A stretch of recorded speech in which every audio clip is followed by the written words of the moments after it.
बातमी सोलापूरमधून आहे। सोलापूरमधील उत्तर सदर बाजार परिसरामध्ये मतदान केंद्राबाहेर मोठ्या रांगा पाहायला मिळतात। अवघा 1 तास उरला असल्याने आता मतदार बाहेर पडलेले आहेत आणि मतदान करण्यासाठी आता सोलापूरच्या उत्तर सदर बाजार परिसरामध्ये मतदान केंद्राबाहेर रांगा पाहायला मिळतात। सोलापूरमधला आढावा घेतलेला आहे आफताब शेखने, पाहूया।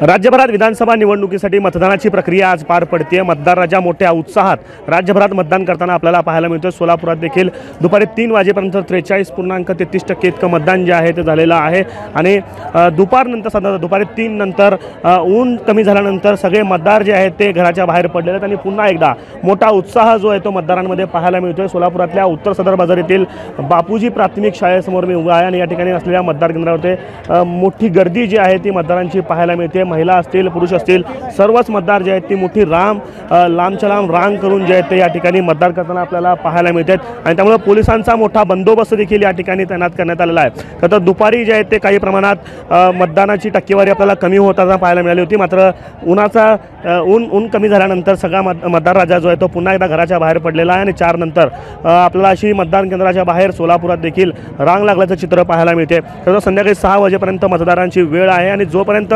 शेवटचा मतदार मतदान करणार नाही तोपर्यंत प्रशासनाच्या वतीनं जे आहे ते सवलत दिली जाणार आहे। अर्थात 6 वाजल्यानंतर जो शेवटचा मतदार असेल त्याला चिठ्ठी दिली जाईल आणि त्यानंतर सगळे मतदार जे आहेत ते जोपर्यंत आपला हक्क बजावत नाहीत तोपर्यंत प्रशासनाच्या वतीनं जे आहे त्या ठिकाणी मतदानाची प्रक्रिया जी आहे ते सुरूच ठेवली जाईल।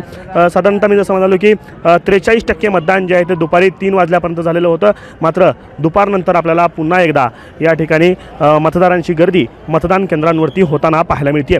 आफताब शेख, एबीपी माझा, सोलापूर। एबीपी माझा, उघडा डोळे बघा नीट।